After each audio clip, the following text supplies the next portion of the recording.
root position chord built on D, but it's going to have a raised third. That's what that sharp is telling us. Then we have a root position G chord here. It's going to be G minor, but root position. A, 6/4. So this is a second inversion chord. So let's point out a couple things. Here, he used the same note. He doubled up on the same note in the same octave. Remember, that's okay. We can do that. Also, here might have tripped you up.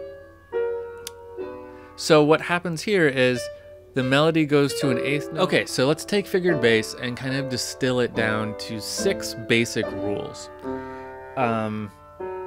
Okay, so here we go. If there's an accidental next to a number, raise or lower that pitch by 1. Sense of drama that we're trying to create here. So we're going to hear tonic a whole bunch. We're going to establish tonic, okay? Then we're going to move to this predominant area. We're going to feel like we're away from tonic, but we're not as far away as we can go. Position. Now, I'm repeating the phrase here, so what I'd like to do is use the same chords I used over here.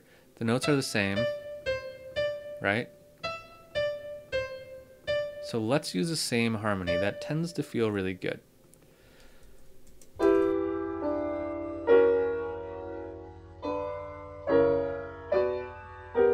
Hey everyone, welcome to Music Theory Part 7, Harmonization. So what we're going to do in this one is it's actually really cool how we've got this set up.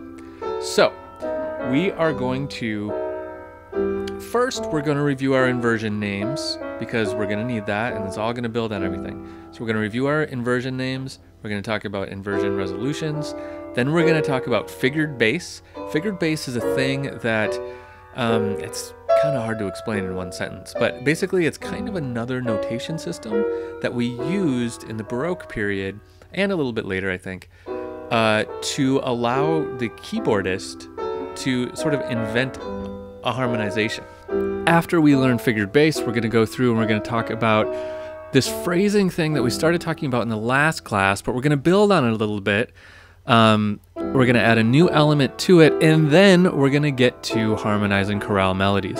So we're going to use all of those things, we're going to put them all together in order to make the harmonization process a little easier. Because if you think about it, what harmonization means is we've got a melody and we're going to add chords and everything to it. That's what harmonization is.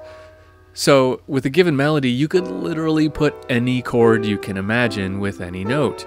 So how do we know what chords to put with what note?